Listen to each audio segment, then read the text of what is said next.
I thought there was a countdown. There's no countdown?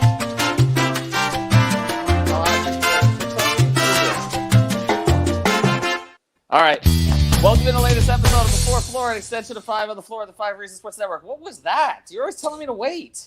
All right. Anyway, I'm Ethan Stolnick. We've got Brady Hawk. Was this part of the coup d'etat? We got Brady Hawk. We've got Jonathan Ramlichan. We've got Ricky J. Trader. And we've got Greg Sylvander. Actually, if there's a traitor out here, it ain't you. All right. Greg's back tonight. Look at that. Look at that. Shots fired. All right. Look at that. All right. We got Alejandro next to him. All right. So let's get to before the Heat play the Timberwolves tonight at home. Alex decided to skip this one, so we'll be watching it on television with all the rest of you. Now, who's not skipping it?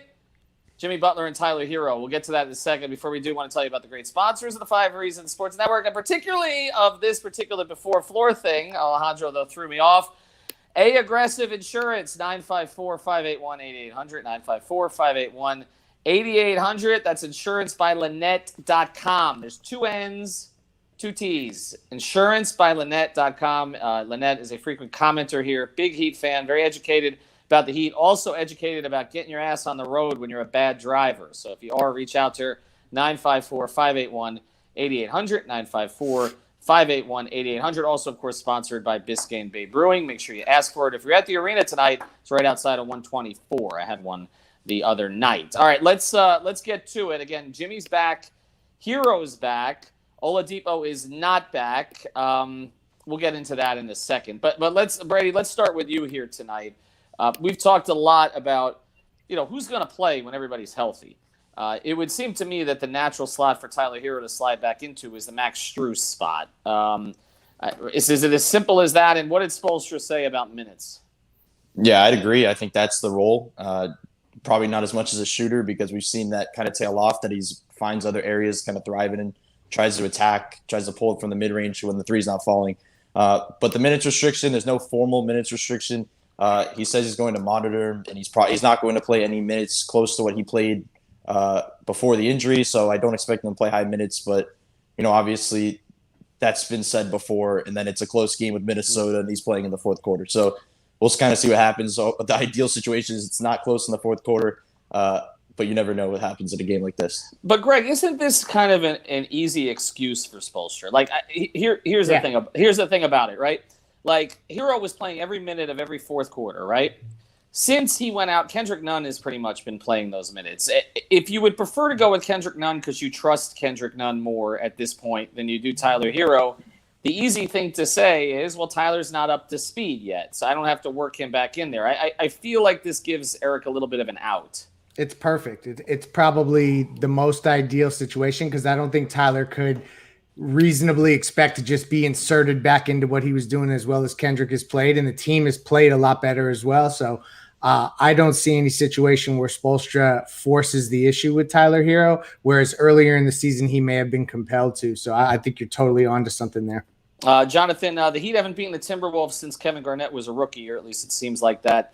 I mean, the last game against them was a total disaster in every conceivable way. But the crazy thing about it is the Wolves lineup is not bad. I mean, you've got Karl Anthony Towns, you've got D'Angelo Russell, and you've got, a guy in Anthony Edwards who as a rookie is capable of dropping 40 on you. I don't – why does this still worry me? I mean, it still worry you because there's so many ways that it can go wrong, right? They can out-rebound us. They can out-shoot us. One guy can go off. I think they had 6 or 7 guys in double figures last time, and everybody was just hitting shots at the right time. So I think that's why it's scary because there's so many ways this can go wrong. D'Angelo Russell could have a takeoff game. Anthony Edwards could have a takeoff game now. Karl Anthony Towns could have one of these games. So you don't know who's going to give it to you, but you're scared one of these guys are going to give it to you. So I think that's really what the fear comes from. Ricky, Jimmy Butler fancies himself as a guy who can lift his teammates and takes things personally. He's back tonight, didn't play the other night. They look like hot garbage without him. I've got it. I just play Jimmy in Prize Picks because I got to think, right? Like he's against a franchise he doesn't care for. He knows his team wins the game. Like, isn't this the kind of game that at least Jimmy carries you over the wire? I think at this point can expect a good Jimmy performance, but that doesn't necessarily translate to the Miami Heat performing in kind. It's easy to bring people up with you when they're not dead weight. And if you're playing like dead weight, you're going to be on the ground. It won't, no matter who it is that, no matter who's bringing you up. I mean, there are some players that even LeBron James couldn't make look good when they were playing bad. So if Jimmy wants to win tonight, he has to hope that the others are there with him. If they're not, then, it's going to be another loss. To kind of piggyback off of what Ramakan was saying, when you look at Karl Anthony Towns, Anthony Edwards, and D'Angelo Russell, yeah, they have a bad record. They're also playing in the Western Conference, but Lightning can strike on any given night, and they can look like a really good team. Yeah. And this could be one of those nights, as it was the last time the Heat played them. Why not? Because this is the way the Heat season has gone. Listen, go ahead, Greg. The Timberwolves have scored 135 and 136 in the last 2 games, and they've lost. So, by virtue of the fact that they can score 130 points, the Heat need to be on their game tonight, because just Jimmy getting 27 is not going to be enough to score that much. But not a chance. Just remember, when Jimmy plays, they're 29 and 19. They're a different team when Jimmy's on the floor, and he's back tonight. So. Throw that game at Minnesota out the window. Come on, y'all. Culture. Is he gonna stay healthy though? Well, I think he'll. Well, I mean, I think he stays healthy for tonight. This was an illness. I think he's gonna be okay. I mean, yeah. By the way, our guy Jim Rodriguez on 5 Reasons to Bet with me today. He won't play the Heat games anymore unless he bets against them, because the Heat have been so bad against the spread this year. I mean, awful. Whereas the Knicks have been tremendous against the spread. Ricky, I agree. But he did say go over tonight, because the number's not high enough for what it should be, considering the way that the Wolves score and the way that the Wolves defend. It probably should be higher. But Greg, to that point, and then I'll pivot to Brady on this. I mean, a lot of the conversation coming out of the last game was Bam. I mean, you would think more criticism of him. He gets Cat tonight. Yeah. Right? I mean, it's a little bit of a litmus test for him too. For sure, because truthfully, this is the game where he should be devoting his attention and focus and energy on defending Cat. You know what I mean? Right. But the fan base is not going to just go for him having a good defensive night against Cat. He needs to also play well on the offensive end. So you're right. This is a bullseye game for him, indeed. Who's the second scorer for them tonight behind Jimmy? I think it is Jimmy tonight. Who is it, Brady? I'd probably say Kendrick Nunn. He's been very consistent. He's coming off a game, that he didn't play as well as he wanted to. And one thing I do want to mention while you're talking about Minnesota scoring, I think they averaged 120 over their past 8 or 9 games, which just shows that Miami, as much as we could talk about them defending this team, they've been able to score, but they're just going to have to try to score as much as as try to match that type of scoring, which is a game that they don't like to play. Right. But it's where we get into their offense a bit more, is that they're going to have to run the fast breaks, as that's got to be their offense, because they've gone to half court and you've seen everything go downhill whenever that happens. When they don't defend, they don't score. That's just the way it is. That's the way it's always going to be with this team. So it's going to start on the defensive end. If they can go out into transition throughout in that first half, I think they'll be fine. Jonathan, this is to me the best Goran's looked over a 3-game stretch in a while. It's gone a little under the radar, I think, because again they got blown out the other night. But there's at least some progress, and now he's had 2 days off. I guess my only concern is the Hero Dragic pairing has been so bad. So it's right. I mean, from Goran, what is expected? I mean, I think you have to understand that he's not going to be the most efficient guy anymore. That he's going to take tougher shots, and if they fall, they fall. That's when he has those better nights, and sometimes they won't fall. And we can't rely on Goran to be the same guy he was last year. I think just from seeing everything this year, he's not going to be the same guy. He still can give you a little bit of an extra offensive push, maybe give you a quarter and a half where he's really just, having that offensive impact in the game. But I think overall, you're not going to get too much out of Goran, out of maybe some inefficient scoring. And, like we saw last couple of games, maybe 14 shots and then 14 points, something along those lines. Alejandro just put this up, and I think it's a good thing to put up because Greg didn't have a chance to weigh in on this. Marco and Alex and I did. They both have the Heat finishing 5th with Greg absent, I have the Heat in 7th. Oh my gosh! No Did culture. you do that like taking it out on me? No culture. I had the Heat. I couldn't locate you last night. Where did you sleep last night, Greg? But let's get to it. Can the Heat avoid the play-in tournament? I will go around. Greg, you'll go last because I know what your answer is going to be. But I want you to close on this. Ricky, will the Heat avoid? We'll start with Ricky. That's appropriate. Will the Heat avoid the play-in tournament? No. They're lucky at this point that they're going to finish no worse than the play-in tournament with the way they've played. So, no. Okay, that's fair. Brady, are they avoiding the play-in tournament? I think yes. I think the 2 Boston games is what sells it for me, that they have a chance to jump them, in a 2-game span, that when Jimmy has his eyes on something where he can lock into an opponent in a must-win situation where they need to they want to get that week off, he can push himself a little bit harder. I'll take my odds on that end. So I think they avoid it. Actually, that's not true, Christian. I legitimately do believe this. Jonathan, go ahead. Yeah, I believe so. Like what Brady said, Jimmy Butler must win game. I'm taking Jimmy Butler 100% of the time because he's going to lead us to go get those wins, regardless if those are chippy games, if those are grinded out games. I think Jimmy's going to lead us, and I think we're going to be able to stay out of the play-in.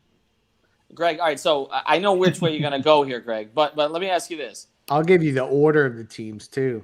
Okay, so give me the order, but also, so what are the Heat going in their final 6 to avoid it? 5-1? I don't know that that'll be necessary. 4-2 will probably be necessary though. Okay, so give me the order. So because I was assuming you're having them Atlanta with a bad loss, actually that helped the Heat, but you have them finishing behind Atlanta, right? Yeah, so I'm going to surprise everyone, and I think it's going to finish 4 Atlanta, 5 Miami, 6 New York, 7 Boston. Okay. Oh, Miami ahead of New York?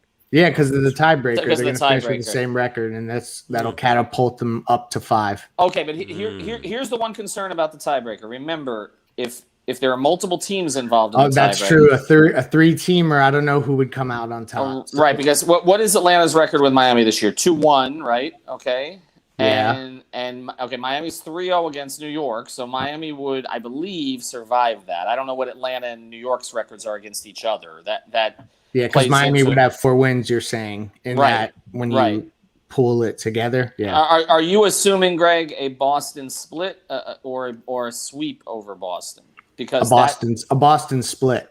Okay, well then Boston has the tiebreaker over the Heat also, right? Because they've only played once, from what I recall, right? And that was Pritchard, the non-box out of Pritchard down here.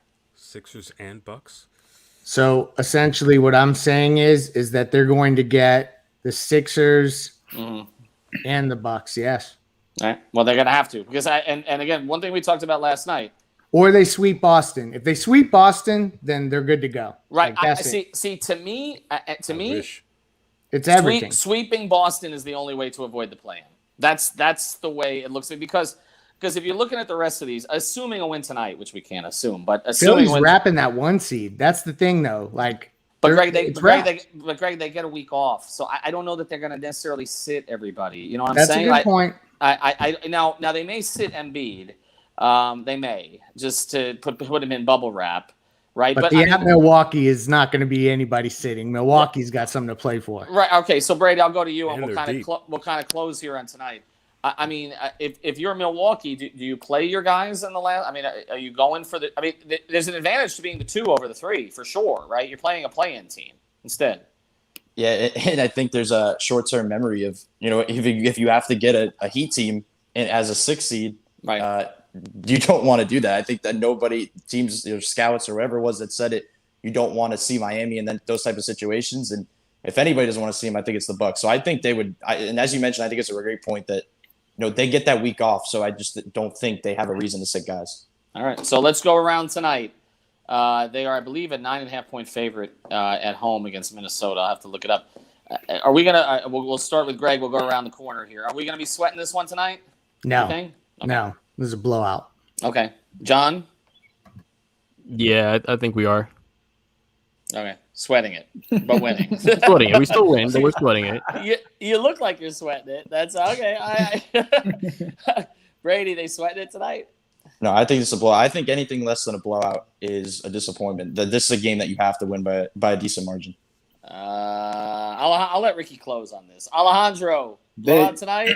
Yes, but they just want to win. That's it. Whatever win comes, that's fine. Yeah, all right. Ricky, he's always the most level-headed. Alejandro is of all of us. Well, that's in all low key. That's in all aspects of what we do. That's not just on Heat picks. That's the rest of us not so much. Ricky, speaking of level-headed. Well, I agree with Greg. It's going to be a blowout Wolves win. Oh my God! I see what you're doing. Knicks in the first round so bad. Clip it.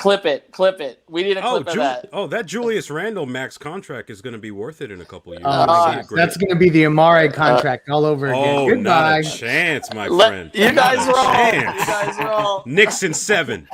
You love it. All right, stick around. You love it. We'll post up 5R. 1979, maybe. Yeah, and then post up 5R after the game. 5 on the floor if Greg's still speaking to me after the game as well. Have a good one. Yes. All right, now let's listen from Precious Achua today in the shoot-around. Rotation has changed a little bit with Dwayne coming in, Nemanja a little bit also. Can you sort of take us through behind the scenes? What's your work been like these days? Because there's not maybe as many minutes. Have there been extra sessions? Are there things you're working on? Maybe taking your game sort of out of view that we can't see, but what's been going on for you, in the interim here? I mean, just being ready, still continue to work on my game, just staying ready. You never know what could happen, when your number is going to get called.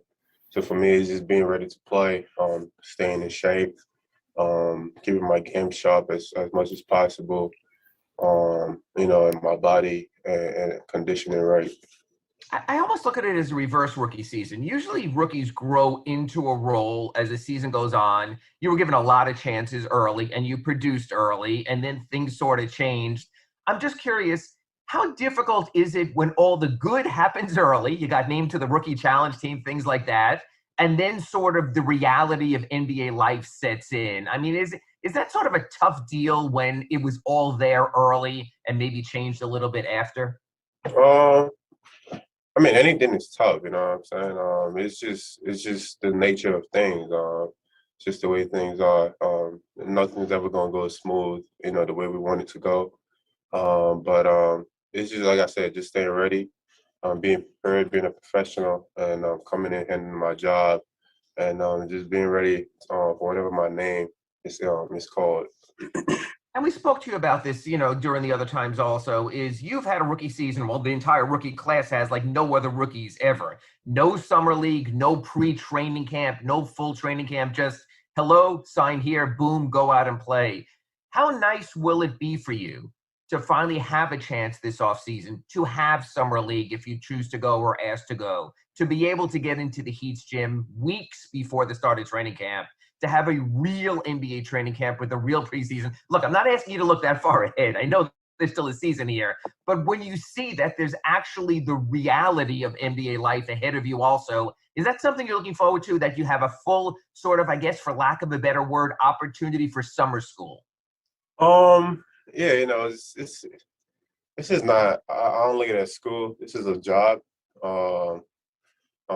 Just like everyone else that has a job, just like every profession, year in, year out, you got to go in, stay prepared. You got to go handle your business, and this is what it is. We got to come in with professionals. We got to come in, handle our business. Obviously, try to get better, off season, in season, whatever the case may be.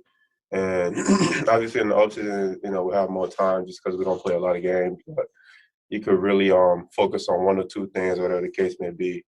But I look at it as every other job,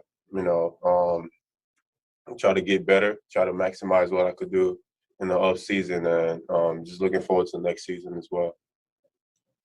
All right, up next we go to Anthony Chang.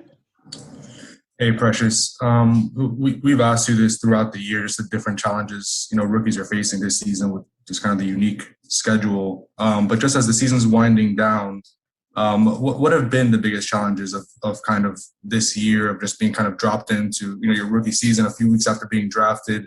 Spo calls it, I guess, learning through a water hose. That's what he often says. Has it felt like that? I mean, has it felt just kind of like playing catch up most of the season just because of the schedule and all the stuff surrounding it? Yeah, I mean, it's been a lot of up and downs, obviously. Also learn on the fly, so that's one of the biggest things for me. So far, I've just been learning on the fly and just being able to put things together and piece things together, and and just like I said earlier, we didn't really have a off season, unlike any other draft. And it's just been difficult, not just for myself, but if you look across, the league, everybody that got drafted this year, guys that played, they either had, they struggled in the beginning or they're struggling right now, whatever the case may be.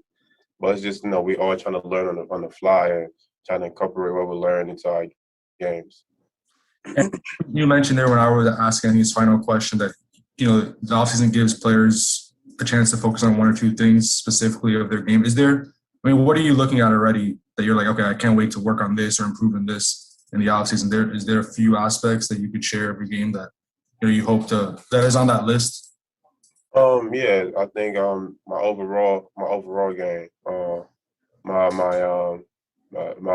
basketball IQ, understanding the game is one of the things I really, really want to focus on the off season. Maybe being able to make reads and all that kind of stuff. Just my overall knowledge of the game. Thanks, Precious. Thank you. All right, next we'll go to Christos Saltas. Hello, Precious. Hope you are doing well. Goran, is there a sense tonight that there were some shots that they were making Luka and Timmy that you guys couldn't do as much about, and then that got them in a roll and it kind of snowballed from there?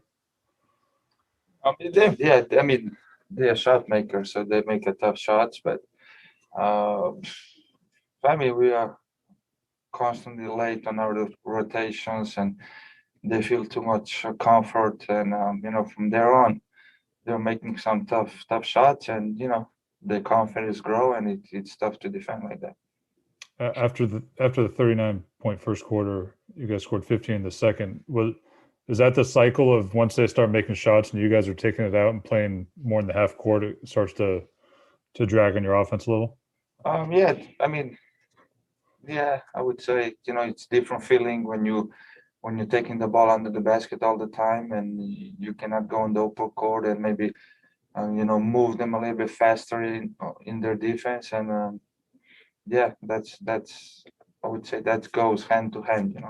If you get stops, you get more opportunity on the open court, and maybe it's easier to score like that. Thank you. All right, next we're going to go to Barry Jackson. Hi, Goran. You obviously want to win as many games as you can and have as high a seed as you can. Obviously, fourth seed, there's always a goal with that to have home court, and there's still a realistic chance of that. But if you don't have home court, does it matter to you if you're fifth or sixth, or if you're seventh and have to do the play-in tournament? Is not doing the play-in something that's a motivating factor to you, or not at all? I'm motivated to be as high as possible. We're gonna fight until the end, as long as there's gonna be opportunity to reach those higher seats, and we definitely want to have home court advantage if that's possible. Thank you. And next we'll go to Anthony Chang. Hey, Goran, you guys obviously haven't had through a play-in tournament. Is that something that's at all important to you? Is it something that's ever discussed in the locker room? It's not discussed in the locker room, really. It really doesn't matter, to be honest with you, because at the end of the day, wherever you seated or whatever the situation is going to be tough. It's not going to be easy. So worrying about playing or not playing, I don't think it really makes much sense. I think we should take it. I think the best avenue is to take it one game at a time, and whatever happens, happens. We're not trying to lose any games. We're not trying to, make it harder on ourselves, but whatever happens, happens. And if we end up there, then we gotta deal with it, deal with that when we get there. Thank you. Up next we go to Cooper Moorhead. Trevor, was tonight a case, at least in parts, of some pure shot making from Luka and Hardaway Jr. that kind of got them on a defensive role, and then you guys were taking the ball out of the basket all night? Yeah, they picked us apart. Luka's an unbelievable talent. He's a tall point guard. He can see over, majority of the defenses. So he played well. Tim made a lot of shots. They started to move the ball. They started to get cute rebounds when they needed kick out to Tim, and the rest is history for us.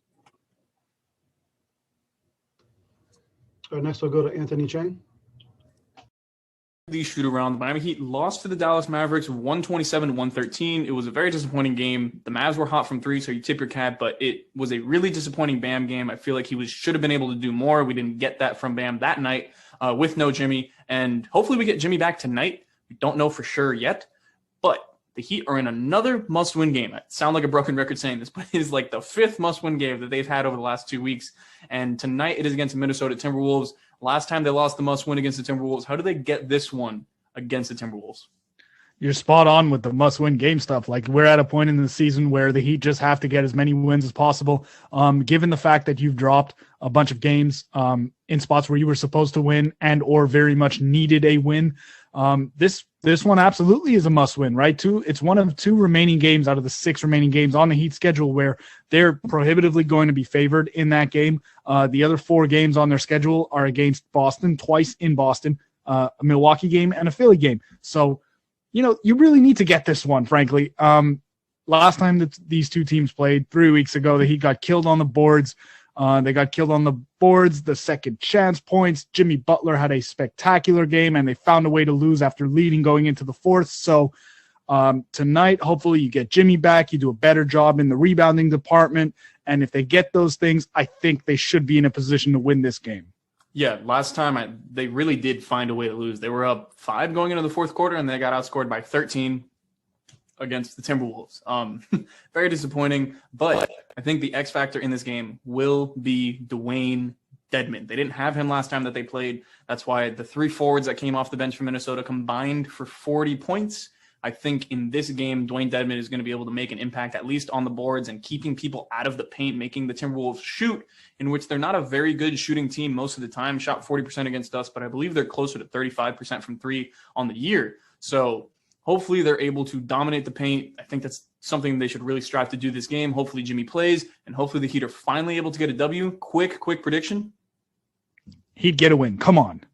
Please. I mean, fingers crossed. I don't know. No expectations, just hope. Hoping for a Heat W this game and for the rest of the games this season. All right, that was the shoot around with Gadiel Cartagena and Ariel Atias. They do this every day before the Miami Heat plays, so they did this early. That's why they didn't know if Jimmy Butler was going to play or not. He is going to play today. He will be part of the starting lineup for the Miami Heat tonight. So the Miami Heat playing the first of the last 6 games. This is the rest of the way for the Heat. Tonight the Wolves, then the Celtics a couple of times. The first one on Sunday at 1 p.m. Then the Sixers, Bucks, and Pistons to close out and try to avoid the play-in tournament and try to get to the playoffs without playing in that specific tournament. So thank you very much for joining us in the 5 Reasons pregame show, and we will see you later in the post-up here at the 5 Reasons YouTube channel. Join us for the live score if you want to comment on what's going on in the game with us. All right, have a good one. Enjoy the game, and hopefully this is a Miami Heat win, and we are back here enjoying it together. Have a good one. Bye-bye.